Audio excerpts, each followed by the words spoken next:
This week we discuss epistemology, or what is knowledge. Now, in looking at this, the philosophy of knowledge, we tend today to believe that we learn through measurements and through our senses. In the past, people tended to believe that we learned more through pure reasoning and contemplation and using logic and mathematics, and that senses could not be trusted. And most people today combine the two, but they combine them in various ways. And it certainly is a very interesting question to ask. What does it mean when we know something? Does it mean we are absolutely certain or reasonably certain? Now, many of you, most of you watching this, would assume that's the bookshelf behind me. Now, there's nothing you can see in this video to determine that it's not, at least right now, that it's not just a picture of a bookshelf.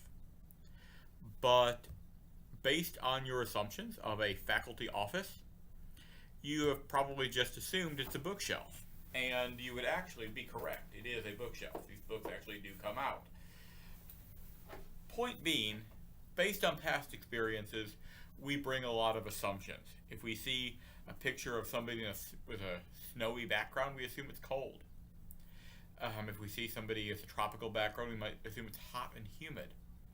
And that's based on either what we've read, what we've heard, or what we've experienced. But, sometimes those assumptions fail us.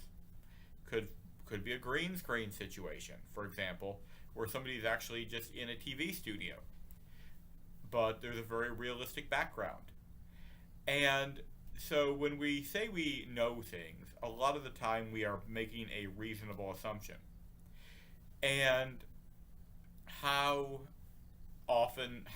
careful we are often depends on the need to be correct. For example, if we are walking down the street and I suggest a restaurant and say, yes, it's open now, and it's just a block or two ahead, I'm probably just going to go from my memory of its hours. If we walk a block and it's closed, okay. It's not a big deal. If I say that I know that eating something is not poisonous, the burden of proof is much higher because, if I'm wrong, you could die.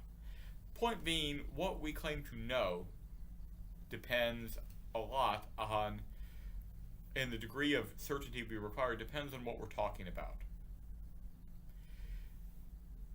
We also, when we look at knowledge, we look at how it fits our place in the world and what we can learn from that knowledge versus how limited it is. Do we just agree on perceptions, or do we agree on some kind of outside reality that we can perceive that is beyond our mind? This promises to be a very interesting module, and it's one that can be really hard to wrap your head around sometimes.